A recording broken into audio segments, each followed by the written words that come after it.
It was the fifth wave of U.S. Marines hitting the beach on Iwo Jima.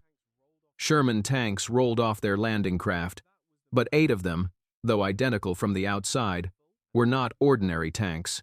These 8 would account for about a third of all Japanese casualties, and they achieved that in the most horrifying way imaginable. These were flame tanks. Their crews would be a huge part of winning the battle. However, some of them paid a terrible price for using that weapon. From the moment people learned how to control fire, they kept finding new ways to use it against each other, and usually in the most horrifying ways possible. One of the best early examples was Greek fire, which you could say was the first real flamethrower. It was a pressurized burning mixture the Byzantines used in naval battles to spray enemy ships with fire, and it was so effective that water couldn't put it out. To this day, no one really knows the exact formula, and its legend as one of the most feared weapons of the ancient world remains intact through the centuries. Fire kept finding its way onto the battlefield, sometimes in ways that sound completely insane today, like animals being set on fire and sent running toward enemy lines just to cause chaos. But the real flamethrower, the kind we're talking about here, didn't appear until the First World War. It was the Germans who brought it to the battlefield first, in one of many desperate attempts to break the deadlock of trench warfare. When the Flammenwerfer first spewed fire across no man's land, Allied soldiers were more shocked by how terrifying it looked and sounded than by how deadly it was. It was more of a psychological weapon at first. Although the effect on the human body soon cemented its terrifying reputation, they were notoriously dangerous to their operators, and there were several incidents of German squads being eliminated by their own flamethrowers because of sudden wind changes. There were even early experiments with mounting those weapons on tanks in World War I, but they didn't get far, and after the war, most nations paid little attention to flamethrowers. That would all change once the Americans found themselves fighting in the Pacific, and you're about to see why. Before we get to the tanks, we need to set the stage with the handheld flamethrowers, so it all makes sense. On the eve of the Second World War, the Allies had a few of these things, but there wasn't much enthusiasm for them. There were no dedicated flamethrower units. They showed up here and there in a couple of rare cases, and that was about it. Then reports started coming in that German troops were using flamethrowers in assault, and that pushed American planners back to the drawing board. They hurried a new round of handheld designs into development, and those would arrive first, long before any flame tanks rolled off a landing craft. Handheld flamethrowers were a strange, best and worst kind of weapon at the same time. On the one hand, they could do what rifles and grenades couldn't, and that's effectively clear an enemy position, to put it lightly, by burning the people inside. Grenades could do the job too, but once you understand how the fortifications on Iwo Jima looked, you see why the flamethrower was often the only effective solution. So the American military developed the M1 flamethrower in a backpack configuration with a nozzle for the operator to aim at whatever he needed to burn. It had 2 tanks holding about 5 gallons of flammable mixture, and between them, a smaller tank with compressed nitrogen gas to propel the mixture in a jet some 20 to 40 yards at best. That was the maximum range. It weighed about 70 pounds when full, and that gave you roughly 7 to 10 seconds of continuous firing time.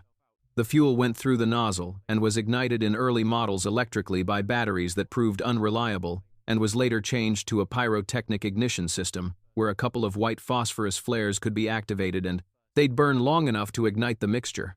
Operators shot a mixture of diesel, gasoline, and napalm compound that created a sticky substance, burning at about 1,500 degrees Fahrenheit, and clinging to everything it touched.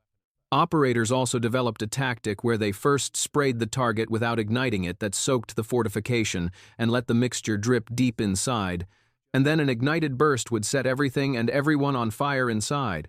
You see, the effectiveness of flamethrowers in pillbox clearing compared to conventional weapons was because the flames didn't need to reach the soldiers directly.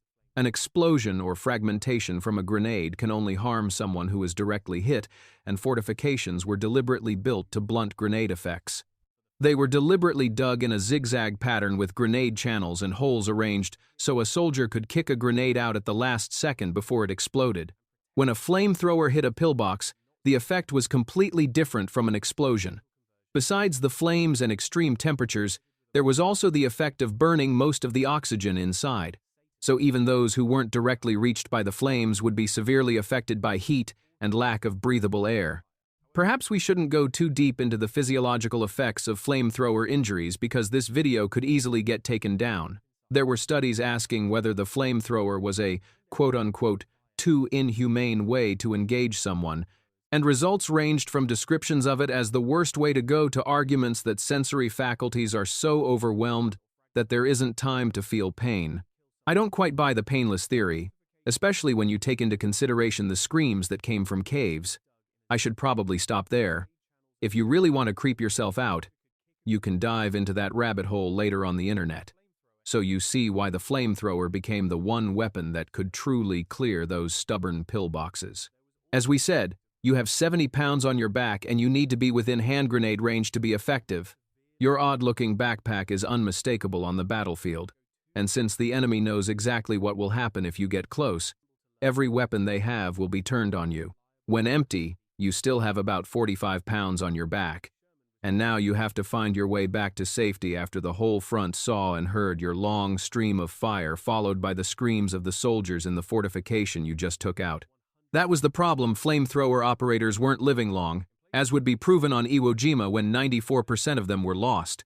The first time American troops used a flamethrower against the Japanese was during the battles in the Solomon Islands, where they were used on a larger scale for the first time. There, the vulnerability of the operators was quickly recognized, and someone had the idea of combining a flamethrower with a tank to solve its mobility and protection problems, leading to the first, not-so-successful flame tanks. These were experimental conversions of M3 Stuart light tanks fitted with a modified handheld flamethrower system that got the nickname Satan tanks. They now had about double the range of the foot-carried version and around 40 seconds of continuous fire. However, they were notoriously unreliable, failing in combat about 40% of the time. Even worse, the Stuart's light armor offered no protection against anything heavier than machine gun fire, and the turret traverse was limited because of the added system inside. Still, when they worked and managed to reach the enemy without breaking down or exploding, their effectiveness against fortifications was undeniable enough to convince the American military to make the concept truly work. Just 5 months before the invasion of Iwo Jima, a team was assembled to learn from those earlier failures and create a reliable, battle-ready flame tank. This time, the M4A3 Sherman was chosen as the base. After a complete redesign of the conventional tank requiring about 1,200 man-hours per unit, 150 pounds of welding rod, over 1,000 electrical connections, and 150 specialized parts, it was finally completed. In place of the main gun was a flame projector, fed by roughly 300 gallons of fuel mixture stored inside the tank. It could project a stream of fire up to 150 yards, lasting about 80 seconds. Refueling, however, took roughly 2 hours before the tank could fire again, and the fuel mixture had to be used within 72 hours of preparation or it would clog the system. The turret could traverse about 270 degrees with elevation and depression angles similar to a standard Sherman. The rest of the tank functioned the same, and most importantly, from the outside it looked just like any other Sherman tank. That last detail would soon become the Japanese defenders' biggest problem when these new machines landed on their islands. Converting a Sherman into a flame tank cost the equivalent of about $350,000 today, and 8 of them were ready for the assault on Iwo Jima. The Japanese knew the strategic importance of Iwo Jima and had an entire year to turn it into a fortress.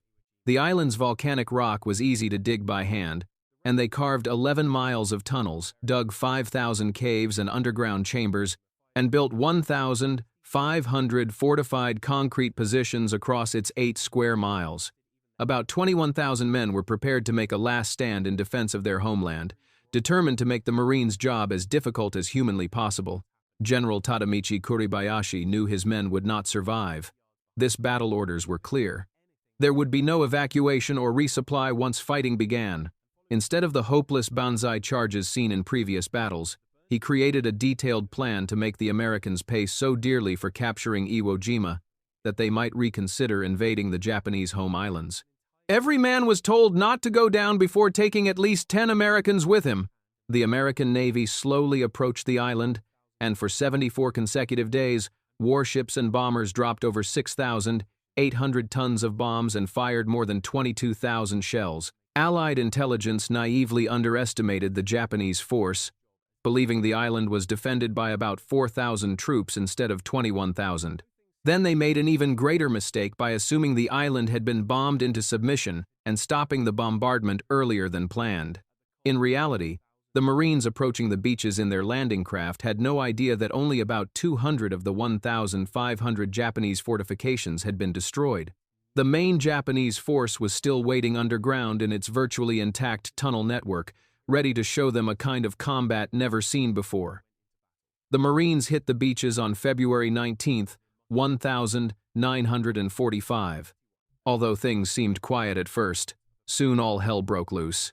By nightfall, the Marines had gained less than 700 yards of ground at the cost of 2,400 casualties, but the real battle had only just begun. Unbeknownst to the Japanese, among the Shermans that landed on the island were 8 new flame Shermans. They were kept in reserve for the first 24 hours because they were precious, irreplaceable assets, and on the morning of the next day, they went into battle. The first was deployed to assist pinned-down Marines near Motoyama Airfield. Flame Sherman 431 advanced to within about 100 yards of a pillbox and opened fire. A Japanese 47mm anti-tank gun fired and hit the Sherman, but the shell bounced while the tank sprayed a 15-second burst over its position until it was completely engulfed in flames, allowing the Marines to continue their assault. Within 6 hours, all 8 flame Shermans were in action, spraying one pillbox after another with fire and horrifying Japanese defenders, many of whom began abandoning their positions in panic once the American tanks got close. This was still only the beginning. As the battle grew fiercer each day, the Marines finally had a weapon that could destroy stubborn fortifications that had resisted even the heaviest naval bombardments. And the effects were horrifying. Flame tank crews were often so close to their targets they could see exactly what was happening, and it was a sight no one could forget. Marines followed about 50 yards behind the flame tanks, clearing out anything that survived. Standard Shermans provided heavy, suppressive fire and followed closely to protect the flame Shermans as they moved within range. The burning mixture, when sprayed over Japanese positions, seeped through every entrance and ventilation opening.